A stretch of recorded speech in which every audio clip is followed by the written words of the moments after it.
Now we're going to talk about using your red dot sight, and really what I want to give you here is some lessons learned. I've been using an aim-point acro on my various training pistols for a while now, and I want to give you some of the tips of the trade, tricks of the trade, if you will, of how to use this thing more effectively. Okay, first off, when you anchor it on your gun, you have to make sure it's snug. If you have a mounting plate, like on this Walther PDP, and I have an acro mounting plate mounted to the weapon, you have to make sure it's snug. You also need to make sure with the aim-point acro, as well as anything else, you need to make sure the optic is securely mounted to the plate itself, number one. Number two, need to understand something. You're gonna see a lot more movement in the dot than you are with your iron sights. Everybody fights that with a handgun when they bring it up and the gun's shaking a little bit. Everybody fights that. What happens is you have this little voice in your head, you're going, oh my God, I'm shaking, this is terrible. There's no way I'm gonna hit the target unless I make the gun go bang when the sights are perfectly aligned.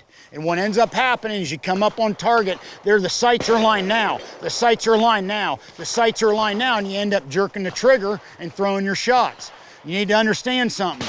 That's gonna get worse with a red dot sight, because now that shaking and vibration that you saw with iron sights, it's grossly exaggerated with a red dot sight.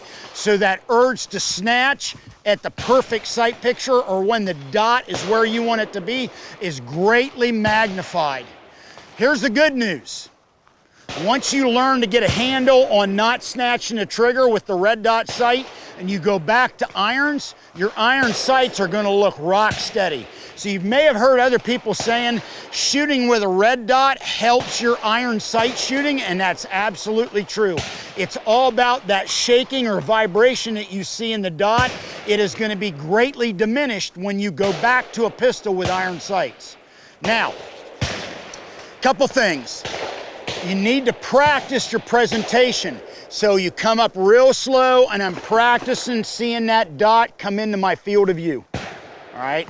So once again, I'm practicing that presentation, bringing the pistol up, and I see the dot come into my field of view. You want to do it strong hand, same thing.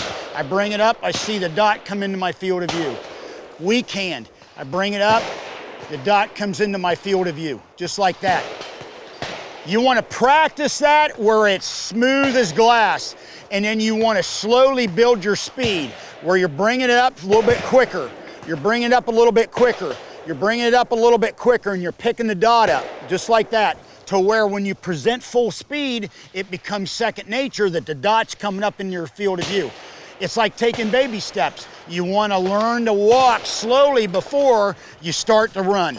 All right, same thing here. I want to master that as I present the gun to the target, just like that. Here's another trick for you. I learned this unknowingly watching Jerry Barnhart, world famous competition shooter, and really the first competitive shooter that started shooting a pistol with a red dot sight back in the day. Here's a tip that I saw him do that makes a big difference. When you bring the pistol up, don't go to full extension. Bring the pistol up and keep the gun about 3/4 or 80% full extension.